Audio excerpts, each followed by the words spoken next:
김장배추 추비하고 있습니다. 오늘은 김장배추 심어놓고 어떻게 하면 4kg 이상 A급 배추가 되는지 설명드리도록 하겠습니다. 먼저 작년에 저희 배추밭 3초만 보여드리고 설명드리겠습니다. 작년에 전국적으로 비가 많이 와서 물음병이 굉장히 많았지요. 저희들은 물음병 거의 없었습니다. 어떻게 하면 되는지 설명드리도록 하겠습니다. 김장배추 심고 어떻게 하면은 4kg 이상 A급 배추가 되는지 설명드립니다. 먼저 추비는 어떻게 하고 방제는 어떻게 하고 물 관리는 어떻게 하는지 순서대로 말씀드립니다. 추비를 먼저 설명드리면은 정식하고 난 후에 15일 있다 1차 추비 주는 그런 농가가 있어요.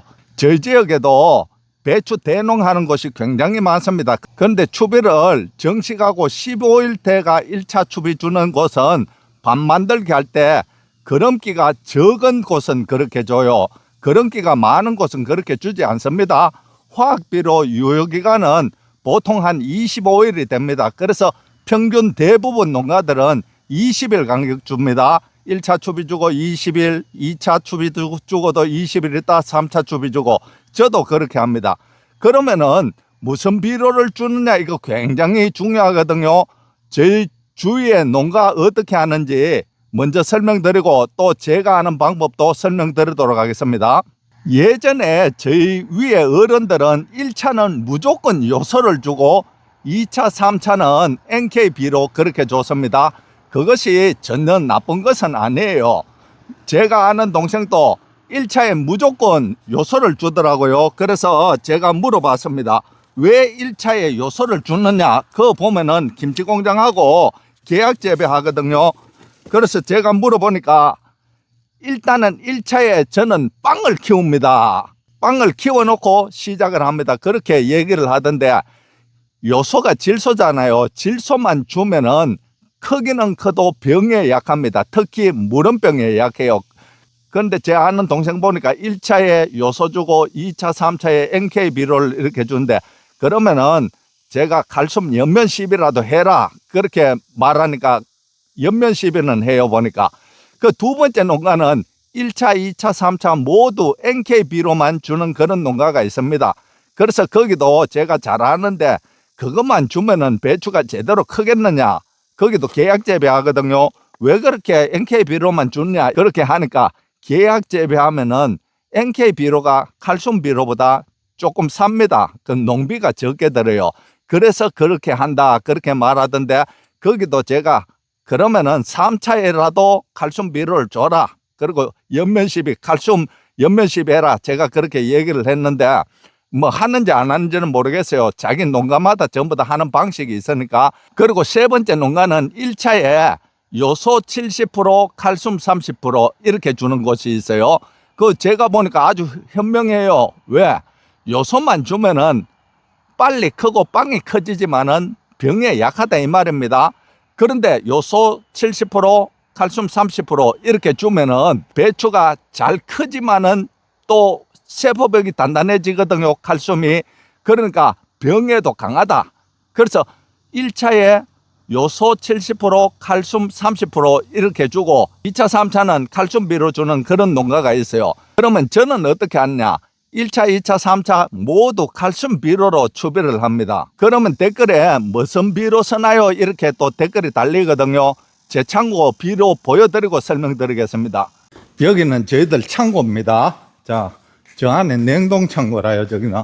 자, 여기 보시면은 이쪽 편에는 비료 놔두고 비료 많이 빠졌어요. 여기는 농약입니다. 저희들이 고추도 많이 하고 배추도 많이 하고 사과대추 농장도 합니다. 사람들 여기 오면은 농약방 합니까? 이럽니다. 농약 한두 개 이거 사러 갈 수가 없잖아요. 우리가 몇만 평 하는데. 자, 그래서 여기는 저희들 이제 비료 사 놓는 곳이에요. 여기 보면은 자, 이거 복합비료도 있고 입상 황산가리 원예 고추비료 우리 고추 많이 하니까 저거는 저 안에 요소 이게 이제 우리가 주로 많이 사용하는 타이틀 NK칼입니다. 이게 이제 아주 적은 수분에도 잘 녹는 칼슘비료예요. 저희들 이것저것 다 써보잖아요. 자, 이거 보세요. 이 몇 년 전에 사놓은 건데 벌써 이게 빛이 발했어요. 밑에 이거는 원래 구매했지만 이거는 보세요. 색깔이 다 낡았어요. 햇빛에 받쳐가지고. 오늘 추비 주는데 제가 비로 가져 나왔는 겁니다. 저는 무조건 이거 줍니다.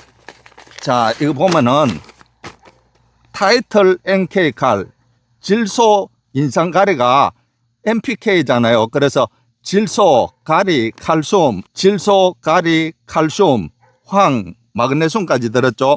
그래서 무조건 이걸 사용하는데, 제가 왜 이 비료를 사용하냐면 저희들 농사 많아가지고 칼슘 비료 나오면 이것저것 뭐가 좋은지 모르잖아요. 써봐야 알잖아요. 그래서 이것저것 다 써보거든요. 제가 이거 사용하게 된 계기가 보일러실에 바가지에 타이틀 NK칼 이 칼슘 비료가 남아가 이렇게 놔뒀어요. 그런데 며칠 지나니까 위에 물이 흥건한 거예요. 제가 깜짝 놀랐습니다. 그리고 며칠 있으니까 완전히 녹아 물이 흥건해요. 물 먹는 하마처럼. 여러분, 물 먹는 하마 그냥 놔둬도 비 안 와도 물 흥건하죠. 여러분, 제습기 털면은 물 하나도 없는데 어떻게 됩니까? 물 한 통씩 나옵니다. 꼭 그거 같아요. 그래서 이야, 이 칼슘 비료가 이거 대단한 거구나. 제가 직접 이제 느껴보고 쓰는 거예요. 좋은 칼슘 비료 첫 번째는 잘 녹아야 되는 거예요. 적은 수분에 잘 녹고 흡수 이동이 잘 되는구나. 그래서 저희가 제 영상 보시면 아시겠지만 고추밭도 겁나 많이 합니다. 관주 시설 안 돼 있는 곳은 타이틀 NK 칼 이거 뿌려줍니다. 끝마름병 때문에. 그래서 여러분, 저희들 대농 하시는 분들은 뭐 농비 아낀다고 1, 2, 3차 NK 비료 뿌리는 분도 계시는데, 되도록 추비는 칼슘 비료 주세요. 그래야 배추가 무름병에도 강하고 A급 배추 4kg 이상 짱짱하게 나옵니다. 요거 제가 사용하는 거 링크 걸어 놓도록 하겠습니다. 텃밭 하시는 분들 특별히 50포기 100포기 나는 김장을 제대로 해가 먹어야 되겠다. 아, 누워서 보니까 중국산 배추 뭐 밑에 뭐 약품 단가가 난리 나죠. 요새 배추를 제대로 키워서 김장을 해야 되겠다 싶은 분들 그냥 아무거나 막 주지 말고 되도록 칼슘 비료 주시기 바랍니다. 칼슘 비료 주면은 칼슘이 배추가 짱짱하게 만들어요. 왜? 세포벽을 단단하게 하거든요. 그래서 무름병도 확실히 적습니다. 왜 그렇습니까? 여러분, 칼슘이 얼마나 중요합니까? 고추에 칼슘이 부족하면 끝마름병 생기죠. 토마토는 배꼽석은병 생기죠. 배추는 무름병이 와요. 사람도 칼슘이 부족하면 어떻게 됩니까? 뼈가 구멍이, 골다공증이 뭡니까? 그 칼슘 부족이거든요. 그래서 이런 배추나 사람이나 할 것 없이 칼슘이 굉장히 중요합니다. 그래서 여러분들 텃밭 하시는 분들도 이런 칼슘비료 사놓으세요. 그래가지고 쓰고 남으면 내년에 또 고추에 주면 되고, 뭐든지 텃밭에 칼슘비료 주면 굉장히 좋습니다. 그래서 저는 칼슘비료가 조금 비싸지만은 잘 녹고 흡수 이동이 잘 되는 이 타이틀 NK 칼 이걸 씁니다. 오늘 또 이거 추비 주면서 영상 찍고 있는 겁니다. 그리고 추비 주실 때는 모종삽으로 추비 줄 수도 있고 뿌릴 수도 있고 이런 비료 주입기 이런 거로 줄 수도 있고 만들어서 사용하는 것도 있고, 제가 여러분 쭉 보여드릴 테니까 여러분 마음에 드는 거 골라 잡으시길 바랍니다. 자, 여기 저희들 비료 주입기하고 다 있는데 만드는 것도 있습니다. 어떻게 만드는지 설명드리도록 하겠습니다. 여기 모종삽은 여러분들 다 가지고 계시죠? 요거는 어떻게 사용하냐 하면 모종삽으로 여러분 주시는데, 우리는 지금 지그재그로 2줄 심어 놨는데 2줄 심으면 두둑폭을 크게 해야 됩니다. 여러분들 한 줄이죠. 자, 한 줄 같으면은 모종과 모종 사이가 우리는 정확히 37cm입니다. 여러분들은 한 40cm 하세요. 넓을수록 좋습니다. 배추와 배추 사이에 이렇게 딱 해가지고 요 스푼 있죠? 농약관 가면 공짜로 주잖아요. 요 한 스푼 땅여가 흙을 이렇게 싹 하는 거예요. 자, 그 다음 여기도 딱 요렇게 하는 방법이 바로 이겁니다. 그러면은 제가 만드는 걸로 보여드리겠습니다. 요거는 제가 만들었어요. 요거는 P관입니다. 25mm 파이프. 요거는 생수병 있죠? 생수병이에요.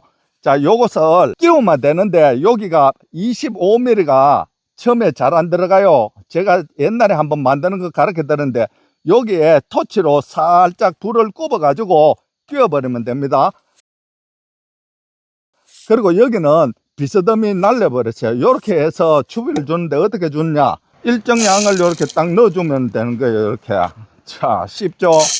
자, 여러분 만들어 사용해도 됩니다. 꼭 뭐 살 필요 없어요. 텃밭 있는 분들은 이런 피관은 시골 설비 가면은 자기들 사용하고 남은 거 많습니다. 자기들도 이거 버리려고 하면은 골치 아파요. 이거 아무데나 못 버리고 폐기물 처리장에 제대로 버려야 되거든요. 그리고 아무데나 가서 25mm 하나 주세요 이래가지고 얻어가지고 요거 만들어 딱 하면 돼요. 이거는 앉아가 여러분 이렇게 하면 얼마나 힘듭니까? 그럼 무릎도 안 나가는 거예요. 그래서 요거를 하면은 굉장히 좋다 만들어서. 그런데 이게 단점이 뭐냐 하면은 이 비료통을 울러매야 되는 거예요. 다 좋은데 요걸 제가 해결을 못 하겠어요. 요 단점을. 또 보세요. 이걸 무거운 걸 들고 다녀야 된다 이 말입니다. 그러면은 또 다른 방법은 뭐냐? 일로 한번 보세요. 저희들이 또 사용하는 거는 뭐냐 하면은 이거예요. 비료 줄기예요. 이건데 어떻게 사용하는지 보여드리겠습니다. 이거는 총을 한번 쏘면 요렇게 하면은 양만큼 총을 한번 쏘면 요렇게 나가는 거예요. 아까 만드는 것은 비료를 옆에 지고 해야 되는데 요거는 비료통이 딱 들어가 있어 가지고 얼마나 편한지 몰라요. 이거 보세요. 자, 제 채널에 보면은 대부분 50대 이상이 많이 보시는데 이거 얼마 안 하니까 이거 하나 샀어요. 이거는 자동이 아니고 수동이기 때문에 고장도 거의 없습니다. 한번 따가면은 비료가 한 번 양만큼만 딱 나옵니다. 한 번 양만큼. 이 진짜 누가 만드는지 잘 만들었죠. 요거 링크 걸어 놓도록 하겠습니다. 그리고 그 다음에 뭐냐 하면은 비료 살포기 이거로 하는 거예요. 비료 살포기 엔진으로 하는 것도 있고 수동으로 하는 것도 있고 이렇습니다. 그래서 설명드리면 모종삽으로 하는 방법이 있고 이렇게 만들어서 피 25mm입니다. 25mm 여기에 생수병 달아가 하는 방법이 있고 그 다음 비료 주입기 하는 방법이 있고 이것도 비료 주입기입니다. 이렇게 하는 방법이 있습니다. 그 다음으로 김장배추 방제에 대해서 말씀드립니다. 여러분 지금 배추를 저희처럼 심은 것도 있고 안 심은 것도 있죠. 배추를 심고 나서 바로 하루 이틀 만에 여러분들은 방제해 주시길 바랍니다. 저희들은 배추 심는 영상에 나오지만은 이미 약을 치고 배추를 심었습니다. 모종판에서 심기 하루 전에 약을 쳤다 이 말입니다. 무슨 약을 쳤느냐 하면은 벼룩이벌레, 그 다음 나방류가 있어요. 청벌레 이런 거. 그 다음 진딧물 약도 초기에 한번 쳐주시면 좋습니다. 이게 초기, 중기, 말기로 나누어서 약 들어가는 게 틀립니다. 그런데 배추를 여러분 이해하셔야 되는데 요렇게 배추가 되려고 하면은 육묘장에서 씨를 뿌리면은 한 이틀 반 정도 되면 싹이 이렇게 올라오는데 20일 되면 이렇게 됩니다. 보통 20일에서 25일 정도 되면은 시장에 갖다 파는데 육묘장에서 이렇게 키워 놓으면은 도매로 사러 오는 분들이 있어요. 여러분 시장 가면 팔죠. 그런 분들이 사러 온다 이 말입니다. 그래서 이 장 갖다 저 장 갖다 차에 넣어 놓고 파는 거예요. 여러분들 손에 육묘장 손을 떠나서 며칠 만에 들어온지 몰라요. 그래서 이것을 심고 하루 이틀 만에 약을 쳐 주시길 바랍니다. 배추는 초기, 중기, 말기 얘들이 심어 놓으면은 70일에서 90일 사이, 품종마다 틀립니다. 평균 70일에서 90일 대가 수확을 하는데 3단계로 나누는 거예요. 3단계, 초기, 중기, 말기로. 초기에는 벼룩이벌레, 청벌레, 나방류, 그리고 진딧물. 진딧물은 계속 열 필요는 없습니다. 초기는 중기부터 진딧물이 많이 설칩니다. 그렇게 해서 어떻게 하냐, 약을 쳐주는 거예요. 그리고 중기에는 초기에 쳤던 약 플러스 물원병 추가, 뿌리옥병 추가해 가지고 약을 쳐주는 거예요. 그때부터는 칼슘이 들어가야 됩니다. 물원병 약은 이렇게 보면은 거기 보면 녹은병 약하고 섞여 있어요. 세균성 병입니다. 그리고 뿌리 혹병도 중기부터 쳐야 되는데 제 댓글에 그렇게 달렸어요. 뿌리 혹병 약은 뭘 칩니까? 이렇게 나오는데 뿌리 혹병이 잘 걸리는 밭은 뭐냐 하면은 연작하면은 99% 걸립니다. 그러면 연작한 밭에서 어떻게 하면은 뿌리 혹병을 안 걸릴 수 있나? 밥 만들기 할 때 뿌리 혹병 약을 치세요. 호간나 이런 거 있습니다. 그리고 미생물 제제가 있어요. 그것을 뿌려주는 거예요. 그러면 미생물 제제가 뿌리 혹병균을 잡아먹습니다. 뿌리 혹병을 방지하려고 하면은 밥 만들기 할 때부터 뭐 미생물 제제 넣어가지고 하시던가 뿌리 혹병약, 호간나, 명작 이런 것을 살포해가 밥 만들기를 하시고 또 씨알개 모종이 뿌리 혹병에 강합니다. 저희들도 휘파람 골드입니다. 이거 뿌리 혹병에 강한 거예요. 뿌리 혹병에 대해서 상세히 설명하려고 하면 영상이 길어지잖아요. 제가 오늘은 추비 중심으로 말씀드렸는데 다음에는 방제 중심으로 제가 설명을 한번 드리겠습니다. 그래서 초기는 벼룩이벌레, 청벌레, 나방류 여기에 진딧물 한번 넣고 약을 치고 중기에는 초기에 쳤는 약 플러스 물원병 추가, 뿌리혹병 추가 이렇게 중기부터 칼슘제 때려 넣어 줬습니다. 그렇게 하고 말기에는 중기에 넣는 것 총 합해서 칼슘제 무조건 넣어야 됩니다. 왜 그러냐면은 저장성 때문에 그렇습니다. 저희들은 추비를 칼슘제를 주지만 연면 시비까지 해버리면 얘들이 조직이 단단합니다. 작년에 전국적으로 비가 많이 와서 물원병 난리 났죠. 저희들은 물원병 거의 없었어요. 왜? 칼슘을 주니까. 그래서 방제는 이렇게 하면 됩니다. 방제는 상세한 거는 다음 영상에 올리도록 하겠습니다. 그 다음에는 물 관리예요. 물은 우리가 이 스프링클러 다 해놨지만은 물은 땅이 마르지 않게 해 주셔야 됩니다. 그리고 얘들이 결구 시기에는 물이 훨씬 더 많이 필요합니다. 그거는 나중에 설명드리고 과습하지 않고 지금 심어 놨으면 물이 마르지 않게 여러분들 이 적절히 물을 잘 주시길 바랍니다.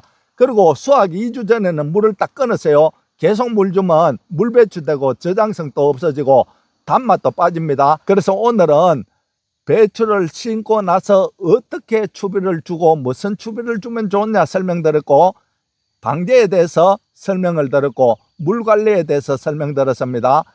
다음 영상은 방제 위주로 상세히 설명드리도록 하겠습니다.